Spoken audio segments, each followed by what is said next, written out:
하시기를 바랍니다. 너무 평화로우면, 육체와 영혼이 평화로우면 잠이 올 수가 있어요. 그러니까 정신을 바짝 차리시고 하나님이 이 자리에 평화로 성령으로 임하신 줄로 믿습니다. 부흥회 끝나고 이제 처음 맞는 주일입니다. 여러분 얼굴을 뵈니까 너무 눈부셔가지고 제가 눈을 못 뜰 지경입니다. 믿거나 말거나. 그럼에도 불구하고 오늘 부흥회 후에 첫 주일 맞아서 예배 자리에 나오신 여러분을 축복합니다. 옆 사람과 인사하십시다. 오늘도 만나서 반갑습니다. 잘 오셨습니다. 은혜 많이 받으세요. 감고사축 감사합니다. 사랑합니다. 축복합니다. 금년에도 변함없이 감사할 일, 고마운 일, 사랑할 일, 축복한 그런 일들이 많이 일어날 수 있기를 바랍니다. 혹시 비대면 영상으로 예배하시는 분들이 있으면 그 가운데도 함께 하시기를 바랍니다. 제가 목회를 하면서 설교를 많이 합니다. 근데 설교를 언제 제일 하기가 어렵냐? 부흥회 끝나고. 부흥회 때 많이 성도들이 은혜 받고 맛있는 음식을 영적으로 많이 먹었는데 그 다음 이제 담임 목사가 설교를 해야 할 텐데 부흥 강사보다 더 맛있는 그런 영적 말씀을 전해야 되는데 저는 나름대로 고민이 돼요. 그럼에도 불구하고 오늘 여러분 마음을 활짝 열고 오늘 주시는 말씀에 큰 은혜가 되시기를 바랍니다. 그래서 요한복음을 계속 설교를 해야 하나 아니면 다른 주제로 설교를 해야 하나 가지고 기도하다가 사도행전에 성령 받은 사람들의 반응이 어떻게 나타났는가 이것을 묵상하면서 오늘 말씀을 사도행전으로 본문을 턱해서 전하게 됐습니다. 바로 지금 여러분의 상태가 아닐까.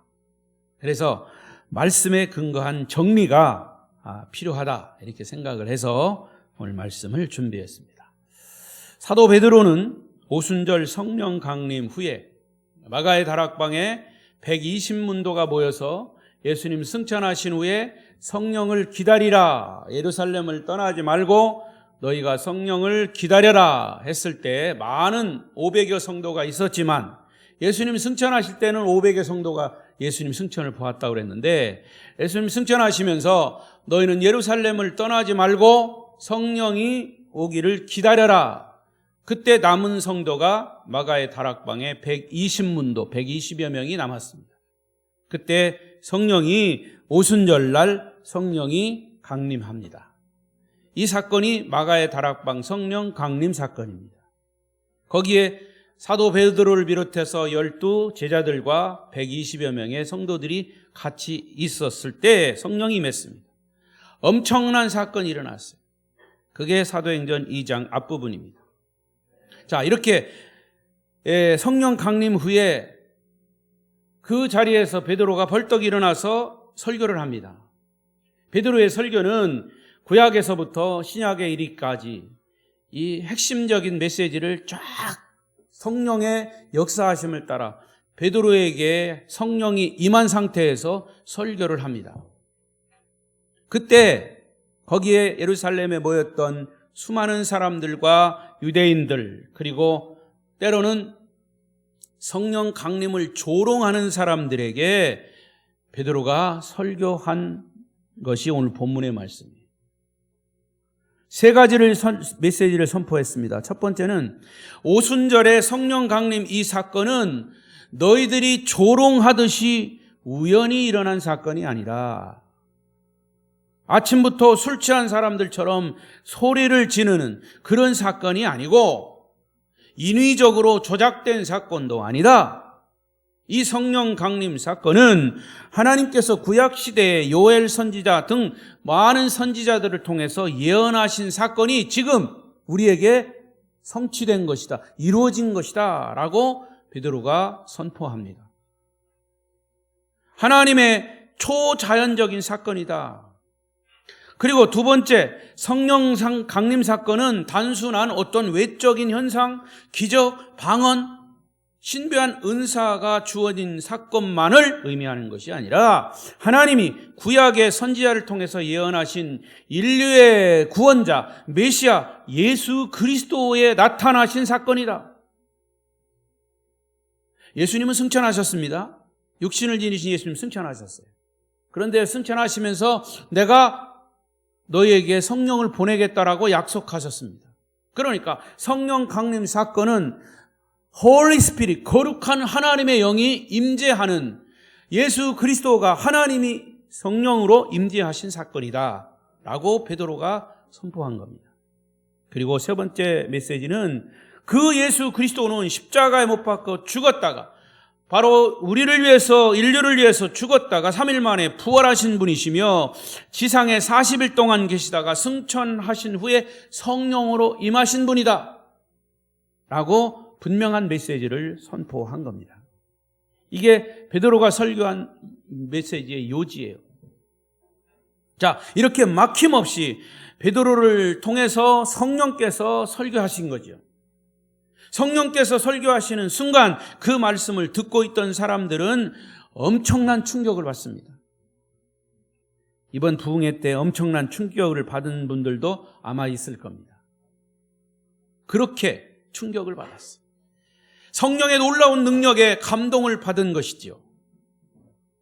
그러면서 그들이 어떤 현상이 일어났냐? 37절, 본문 37절 다 같이 시작. 그들이 이 말을 듣고 마음에 찔려 베드로와 다른 사도들에게 물어 이르되 형제들아 우리가 어찌할꼬 하거늘.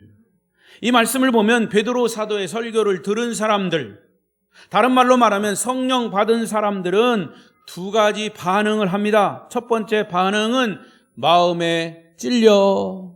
다 같이 마음에 찔려. 마음에 찔려. 베드로의 이 우레와 같은 설교를 듣고 사람들은 마음에 찔렸습니다. 여러분들이 주일날 오셔서 설교를 들을 때 어떤 마음이 드십니까? 여기서 마음에 찔렸다라고 하는 말의 의미는 칼로, 날카로운 칼로 배임을 당한 것과 같다, 그런 뜻입니다. 날카로운 칼로 배임을 당했다. 여러분, 칼날이 예리한 칼은 무엇인지 뵐 수가 있습니다. 의사의 손에 들려진 칼, 사람들을 살리는 수술하는 데 쓰여진 그 칼은 엄청나게 예리합니다.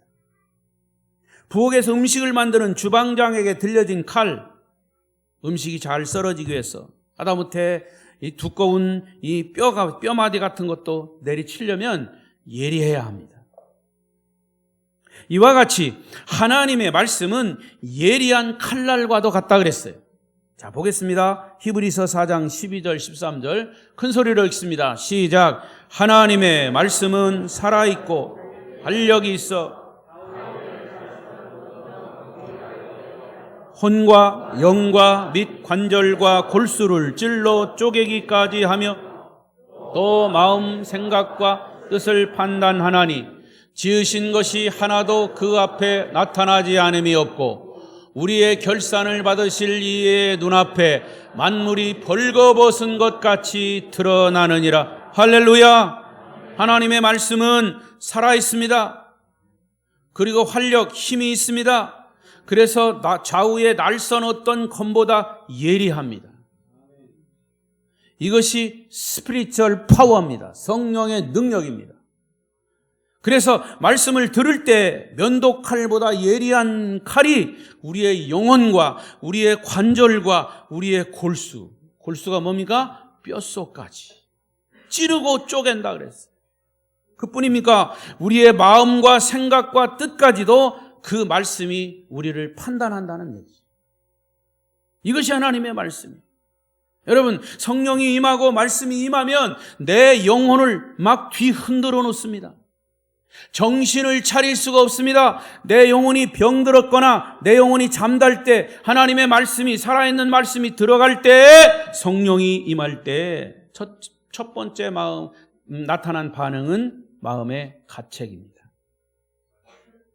그 말씀이 꼭 내 형편과 처지를 아시고 나에게 하시는 말씀과 같아요. 나에게 하시는 말씀 같은 것이 아니라 나에게 하시는 말씀이에요. 제가 언젠가도 말씀드렸듯이 제가 이렇게 설교하고 나면 나중에 전화가 와요. 다른 교회에서 얘기요. 목사님, 내 얘기를 어떻게 그렇게 아시고 말씀하십니까? 구역장이 찔렀죠? 구역장이 내 얘기 다 했죠? 목사님이 왜 나를 치십니까? 아주 그렇게 전화해요. 반응은요, 두 가지로 나타나요. 자기를 친다고 해서 시험이 드는 반응. 그리고 정말 그 말씀이 나에게 주시는 말씀이구나 하고 깨닫고 은혜 받는 반응. 여기 바로 그런 반응이에요. 어찌할꼬? 여러분, 이 말씀이 나에게 하시는 말씀으로 들려지면 어떤 반응이냐? 분별할 수 있는 능력이 생기는 거예요. 성경의 가치와 세상의 가치를 분별하게 됩니다. 저것은 잘못된 거구나. 내가 하는 그런 생각과 내가 하는 행동이 잘못된 거구나. 이게 마귀의 것이구나. 마귀의 것과 하나님의 것이 분별이 됩니다. 놀랍지 않습니까? 하나님의 말씀은 세상의 것과 하나님의 것이 뒤엉켜졌던 것을 정리시킵니다. 질서가 잡히기 시작합니다. 우리의 생각들을 말씀에 근거해서 정돈시켜 주십니다. 말씀을 들으면 우리 속이 다 드러나서 숨길 수가 없습니다. 여기 있잖아요. 벌거벗은 것 같이 드러나느니라. 말씀을 들으면 우리 속이 다 드러나 숨길 수가 없어 모든 것이 노출되는 겁니다. 인간은 자기 마음속에 있는 것을 자꾸 숨기려고 해요. 자기 영혼과 내면 세계와 자기 생각을 자꾸 감춥니다. 그래서 우리는 온갖 잡스러운 것들, 죄스러운 것들은 속에 담고 있으면서 겉으로는 웃으면서 아닌 것처럼 지성적이고 매력있고 겸손하게 보이려고 애를 씁니다. 그러니까 자꾸 포장을 하는 거예요. 아주 그럴듯하게 표정을 짓습니다. 거룩한 사람처럼, 순수하고 위선이 없는 사람처럼 자기를 변장합니다.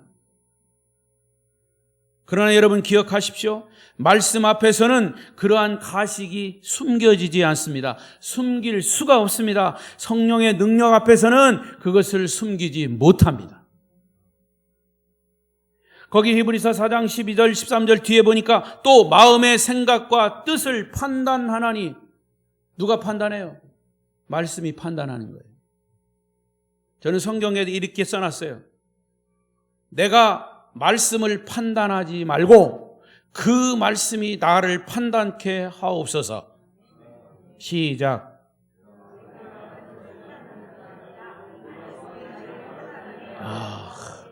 역시 아름다운 교회 성도들이 똑똑해요. 우리는 설교를 듣고 저 목사님 설교 잘한다, 참 은혜롭다. 판단해, 판단. 그 설교가 내가 판단할 대상이 아니에요. 그 말씀이 내가 판단받을 대상인 거죠. 하나님이 나를 판단하시는 거예요. 말씀을 통해서. 할렐루야. 그래서 마음과 생각과 뜻을 판단하십니다. 지으신 것이 하나도 그 앞에, 말씀 앞에, 하나님 앞에 나타나지 않음이 없고, 또 결산을 받으실 이의 눈앞에 만물이 벌거벗은 것 같이 드러나느니라. 정말 말씀을 듣고 성령의 역사를 경험하게 되면 우리가 입고 있던 그런 가식의 옷들을 다 벗은 것처럼 우리의 모든 것이 드러나는 거예요. 벌거숭이가 된 것 같은 부끄러움과 수치감을 느끼면서 영적인 충격을 받게 됩니다. 이것이 말씀 듣는 자의 반응입니다. 우리를 창조하신 하나님의 말씀을 듣고 충격이 안 일어나면 그 사람이 이상한 사람이에요. 그 사람은 믿음이 없는 사람. 이번 부흥회를 통해서 성령 받고 은혜 받은 것이 그동안 여러분이 고민하고 염려했던 문제에 해답이 된 줄로 믿습니다.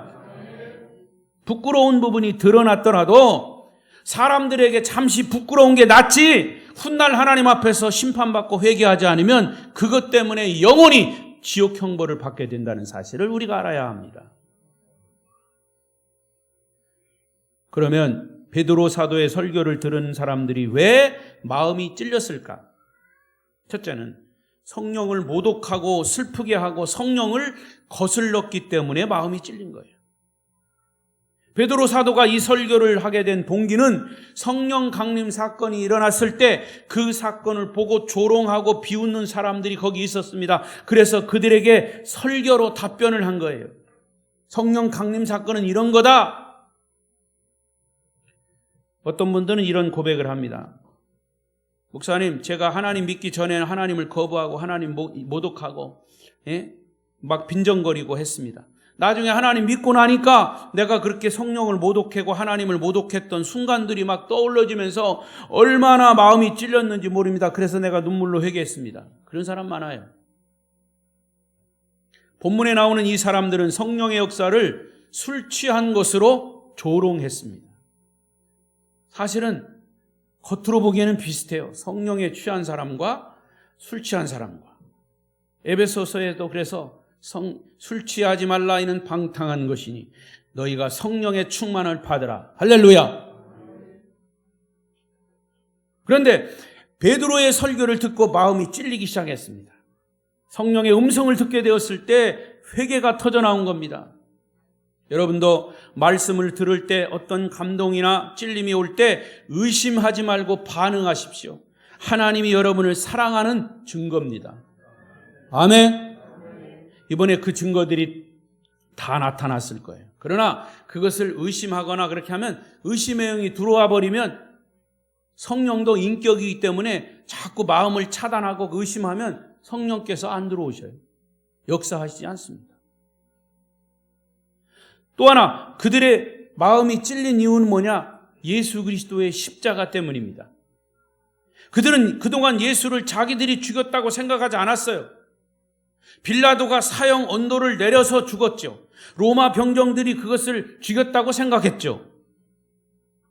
아니, 예수가 십자가에 못 박혔을 때는 나는 아예 그 자리에 없었다고 변명했습니다. 그러나 베드로는 오늘 36절을 보십시오. 읽습니다. 시작. 그런즉 이스라엘 온 집은 확실히 알지니 너희가 십자가에 못 박은 이 예수를 하나님이 주와 그리스도가 되게 하셨느니라 하니라. 여기 보니까 거기 많이 있는 사람들에게 너희가 당신들이 예수를 십자가에 못 박았다.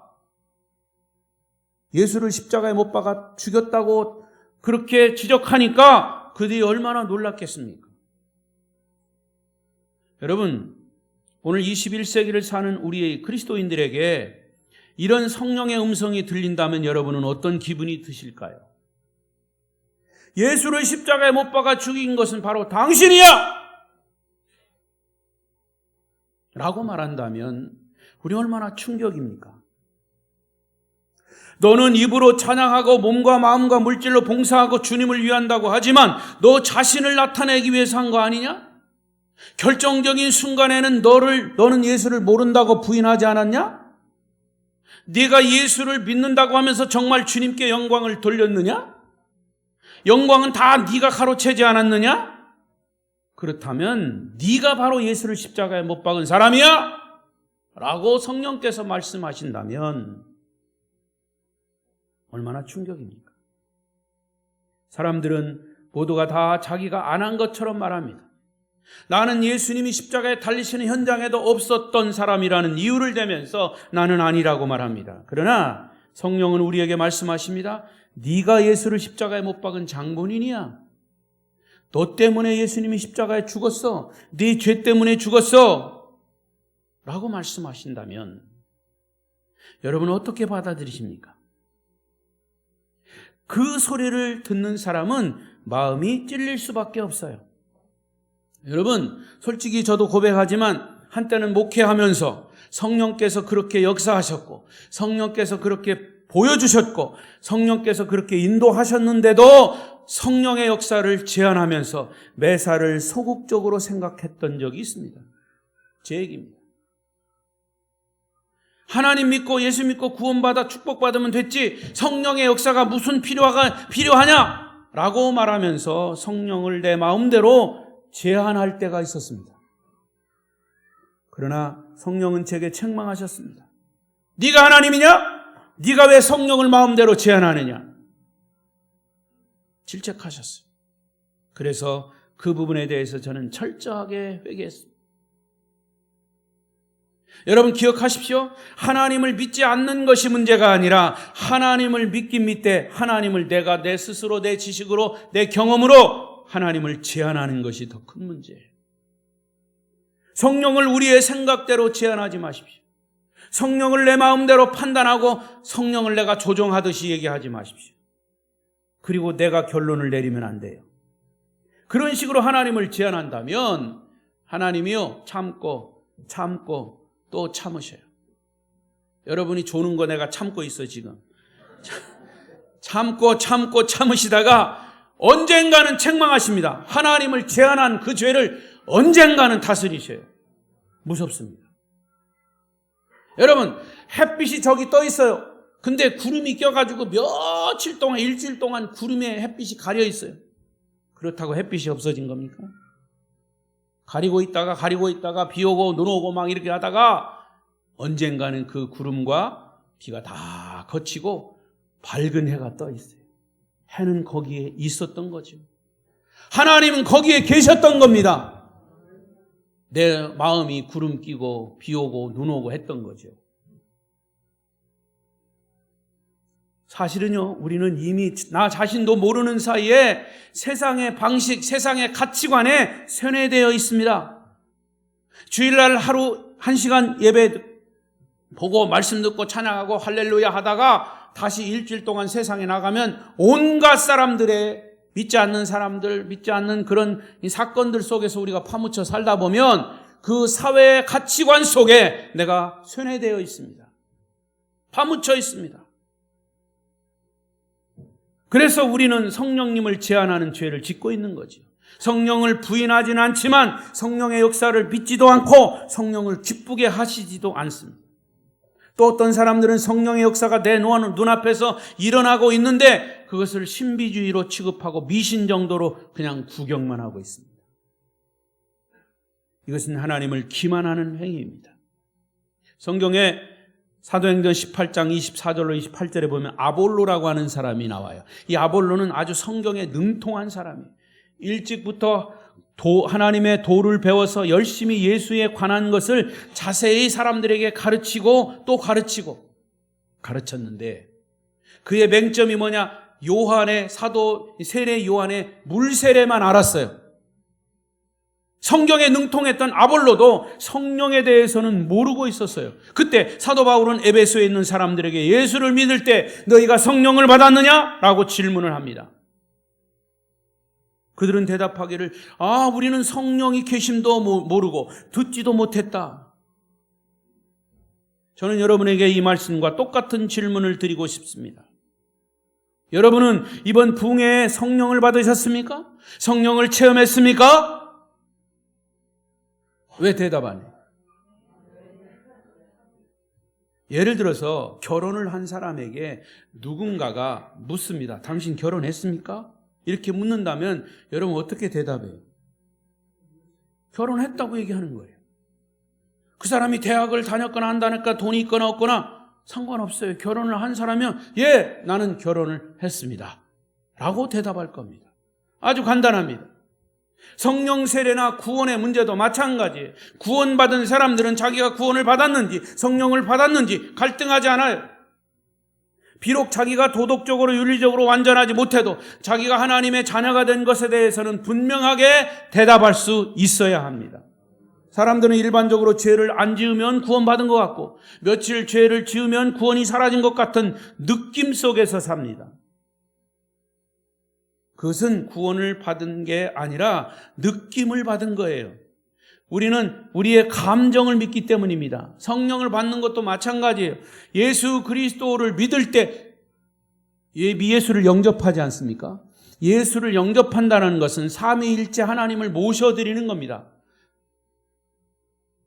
영접하는 자 곧 그 이름을 믿는 자들에게는 하나님의 자녀가 되는 권세를 주셨으니 예수를 영접하는 것은 성령을 영접하는 거예요. 그럼 성령이 이미 우리 속에 계시는 겁니다. 강사님도 말씀하셨죠. 우리는 이미 성령이 안에 계신데 그 성령의 나타남에 대해서 우리 스스로, 인격적인 우리 스스로가 자꾸 제한한단 말이죠. 방언의 은사를 받아서 자꾸 우리가 활용하지 않으니까 그 은사는 끊어지는 거예요.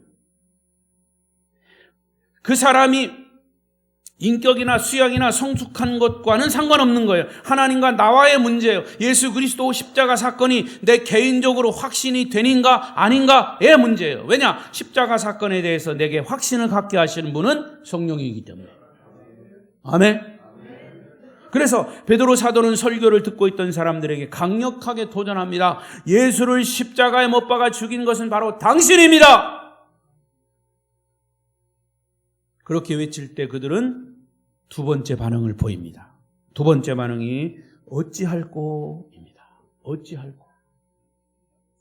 여러분, 오늘날 이 교회의 비극은 뭐냐? 우리 교인 개개인들에게 이 어찌할꼬가 점점 사라지는 데 있습니다. 성령 운동의 치명적인 약점이 바로 그 여기에 있습니다. 그냥 으쌰으쌰 하고 부흥회 끝나고 그냥 은혜 받았다. 하루도 못 가. 작심삼일이요. 저는 이번 전도사님의 그 부흥회에 많은 경험을 했지만 그럼에도 불구하고 우리 전도사님께서 성도 개개인에게 도전을 했죠. 40일 특세, 100일, 매월 첫 1일 금식. 이건 그냥 한 게 아니에요. 이건 전도사님을 통해서 하나님과의 약속입니다. 그것은 이 은혜 받은 것이 사라지지 않고 유지되도록. 그런데 이 성령의 역사, 성령 운동의 치명적인 약점이 뭐냐? 대가를 치르지 않고 그냥 값싼 감상주의나 십자가의 고난은 그냥 넘어가고 구원받고 축복받는 것만을 견지하려고 하는, 그것만을 원하는, 이게 잘못된 거예요. 여러분, 십자가의 고난이 없으면 부활도 없는 거예요. 오늘날 성령 운동의 위기는 고난 없는 축복만 받으려고 하는 데 있습니다. 진정한 성령의 역사는 십자가를 통과하는 부활이어야 합니다. 고난에 동참하는 영광입니다. 다시 말하면 내가 십자가 앞에서, 말씀 앞에서 내가 죽어야 돼요. 자기를 포기하는 경험 속에서 진정한 능력, 치유, 기쁨, 평화를 맛보게 되는 것입니다. 그래서 어찌할꼬가 필요한 거예요. 이 어찌할꼬라고 하는 말은 하나님, 내가 더 이상 나의 모든 것을 더 이상 숨길 수가 없습니다. 나의 정체가 다 드러났습니다. 라는 뜻이에요. 전라도 말로 우째스까이, 충청도 말로 어쩐대야. 이게 있어야 된다니까. 하나님의 말씀 앞에 내가 찔렸으면 어찌할꼬. 여러분, 돈이 주머니에 있는 사람은 어찌할꼬라고 하는 말을 하지 않아요. 왜? 돈이 있으니까. 아쉬운 게 없으니까. 돈이 바닥이 나야 어찌할꼬를 합니다. 건강한 사람은 어찌할꼬 하지 않아요. 몸이 아파서 견딜 수가 없을 때 어찌할꼬가 나오는 거죠. 배경이 좋은 사람도 어찌할꼬라는 말을 하지 않아요. 배경 때문에. 따라서 돈이나 건강이나 배경 등이 다 무너져 내려야 비로소 하나님 앞에 어찌할꼬가 나오는 거예요. 그러니까 하나님도 굉장히 답답해 하십니다. 사람들이 아쉬울 게 없으니까 어찌할꼬를 안 해요. 돈이 있다고, 건강이 있다고, 빽이 있다고 교만하니까 어찌할꼬를 안 합니다. 그런 것들이 다 무너져야, 없어져야 어찌할꼬를 하니까 하나님이 결국에는 때로는 돈을 거두어 가십니다. 건강을 거두어 가십니다. 배경을 거두어 가십니다. 그래서 우리의 입에서 어찌할꼬가 나오도록 만드십니다. 하나님이 우리를 사랑하는 증거입니다. 아멘. 그런 대표적인 인물이 모세죠. 모세는 애국심을 발휘하다가 살인까지 저질렀습니다. 그 결과 40년 동안 살인자로 쫓겨서 광야에서 살았습니다. 그러나 그 세월은 하나님이 그를 훈련하는 시간이었습니다. 하나님은 모세 개인의 지식, 지성, 인간적인 출생, 배경, 돈, 명예, 이 모든 것이 아무것도 아니라는 사실을 광야에서 깨닫게 하셨습니다. 오늘 하나님은 모세를 호렙산 불꽃 가운데 부르십니다. 네가 선 곳은 거룩한 땅이니 내 발에서 신을 벗으라. 내 발에서 신을 벗으라 라고 하는 것은 네가 가지고 있던 돈과 명예와 빽과 이 모든 것들은 다 내던져라 그 말입니다. 그리고 너는 애굽의 종으로 있는 내 백성을 해방시켜라. 하나님의 음성을 듣습니다. 그때 모세는 대답합니다. 하나님, 제가 어떻게 그런 일을 할 수 있습니까? 저는 못합니다. 이렇게 반응한 것이 어찌할꼬? 바로 그 반응이에요. 성경에 많은 인물들이 그랬습니다. 이사야도, 베드로도, 바울도. 여러분도 이 고백이 필요합니다. 주여 나를 떠나소서 나는 죄인입니다. 내가 어떻게 하면 좋겠습니까? 어찌할꼬? 천부여 의지 없어서 손들고 옵니다. 주 나를 외면하시면 나 어디 가리까? 내 죄를 씻기 위하여 피 흘려 주시니 곧 회개하는 마음으로 주 앞에 옵니다. 라는 진정한 부르짖음이 있어야 한다 그 말입니다. 내가 주를 믿노라고 했지만 사실은 내가 주님을 향한 마음의 문을 닫아두고 있었습니다. 나는 종교인으로 종교 생활을 한 것이지 주님과의 개인적인 인격적인 만남이 없었습니다. 열심히 기도한다고 했고 봉사한다고 했고 열심히 헌금했고 열심히 주님을 위해 산다고 했지만 내 심령 깊은 곳에는 공허할 뿐입니다. 아무것도 없습니다. 위선뿐이었습니다. 형식뿐이었습니다. 주여 내 영혼은 갈급합니다. 감으로 메마른 땅과 같습니다. 나는 껍데기 크리스찬입니다. 어찌하면 좋겠습니까? 이런 통해와 자복이 우리에게 필요합니다. 어찌할꼬입니다. 이런 통해와 자복함으로 반응하는 사람들에게 베드로는 계속 설교합니다. 38절 본문 시작. 베드로가 이르되 너희가 회개하여 각각 예수 그리스도의 이름으로 세례를 받고 죄 사함을 받으라. 그리하면 성령의 선물을 받으리라. 여기 너희가 회개하여 각각 예수의 이름으로 세례를 받으면 두 가지 열매가 있다고 그랬습니다. 첫째 열매는 죄 사함의 열매. 시작. 한 번 더. 여러분들에게는 죄 사함의 열매가 이미 맺혔습니다. 믿으시기 바랍니다.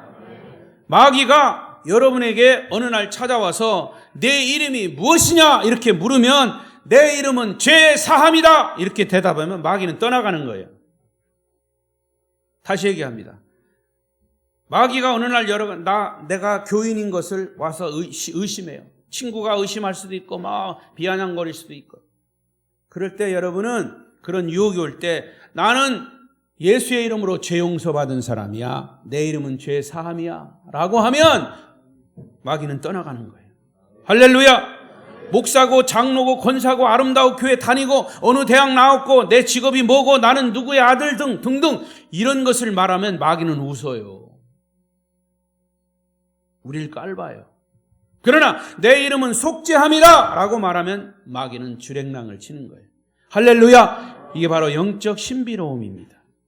여러분, 우리의 신앙이 왜 그렇게 흔들립니까? 사람 때문에 상처받고 사람들과 갈등할 때 왜 신앙의 근본이 흔들리는 겁니까? 그것은 죄 사함에 대한 확신이 없기 때문이에요. 여러분 모두에게 다시 한번 죄 사함의 확신과 기쁨이 충만하시기를 축원합니다.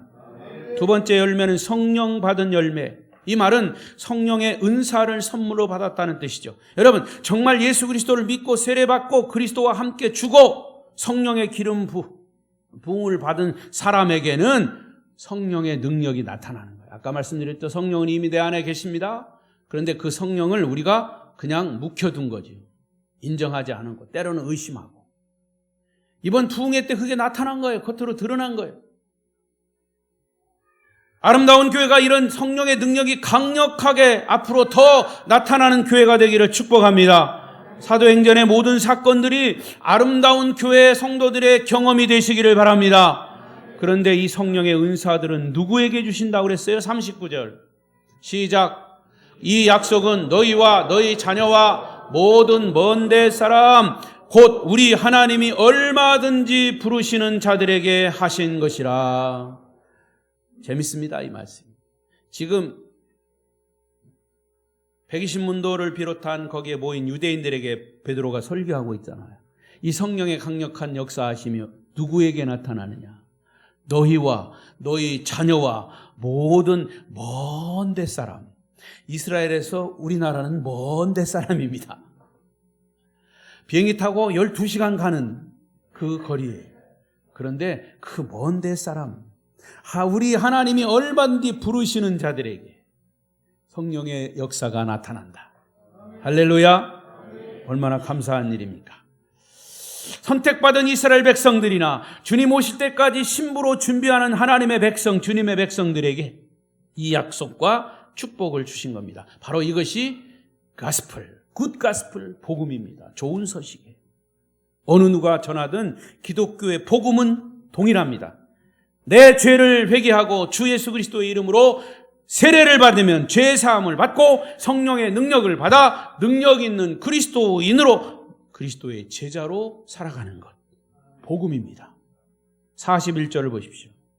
41절 시작. 그 말을 받은 사람들은 세례를 받음에 이날에 신도의 수가 3,000이나 더하더라. 놀라운 일입니다. 여러분, 그 당시와 지금의 인구 밀도를 비교해 보십시오. 요즘은 교통수단이 좋으니까 모이기가 쉬워요. 그러나 그 당시에 교통수단이 없었어요. 그런데 몇 명이 세례받았다? 3,000명이 세례받았다. 사도행전 4장 4절에 말씀을 들은 사람 중에 믿는 자가 많으니 남자의 수가 5,000이나 되었다 그랬어요. 아마도 여자의 수와 어린아이의 숫자가 합하면 근 10,000명이 넘었을 것입니다. 이것이 바로 사도행전의 역사입니다. 성령이 강림한 이후에 나타난 성령의 역사는 지금까지도 계속되고 있습니다. 그래서 우리 아름다운 교회도 그런 성령의 역사가 이번 부흥회를 통해서 일어난 줄로 믿습니다. 말씀을 정리하겠습니다. 이번 부흥성회에 성령을 뜨겁게 받고 은혜 받은 후에 여러분은 어떤 마음이 드십니까? 강사님이 여러분에게 각자 실천할 수 있는 지침을 주셨어요. 아까 말씀드린 대로 어떤 사람은 40일 특별 새벽기도, 100일 특세, 매월 1일 금식 등등 이렇게 작정하고 기도하실 것을 말씀해 주셨죠? 자, 이제는 실천하고 안 하고는 여러분에게 달려 있습니다. 그래서 지난 금요일부터 새벽에 다니엘서를 제가 설교하고 있습니다. 다니엘서의 말씀이 바로 그런 말씀입니다. 그래서 제가 그런 얘기를 시작할 때 다니엘서를 읽으면서 그 다니엘이라고 하는 이름을 빼고 여러분 개인의 이름을 거기다 넣고 기도해보라. 말씀을 들어보라. 그 말씀은 여러분에게 힘을 실어 주실 것입니다. 강사님이 말씀하신 대로 그런 결단을 하고 기도하는데 문제는 꼭 사탄이 틈을 탑니다. 어떤 방법으로든지 방해합니다. 그런데 그 방해를 돌파해야 합니다. 그것이 우리 강사님이 제가 그 마음이 지금 그 말씀이 딱 들어와 봤어요. 영적인 임계점이라고 그랬어요. 임계점. 임계점이 한계점이에요. 한계점. 반드시 우리는 한계에 부딪힙니다. 그 한계점, 그 임계점을 돌파해야 그게 40일이든 100일이든 금식이든 그것이 돌파해야 기적이 일어나는 거예요. 하나님이 살아계심을 여러분 각자에게 체험하게 될 것입니다. 저는 우리 아름다운 교회가 사도행전적 교회, 성령의 능력을 힘있게 체험하는 교회, 성도 한 사람 한 사람에게 성령을 경험한 간증들이 쏟아져 나오기를 축복합니다. 그래서 복음으로 성숙한 성도들이 되셔서 이 세상을 이기고 어둠의 세력을 이기고 행복하고 승리로운 삶이 여러분의 삶이 되시기를 바랍니다. 기도하십시다.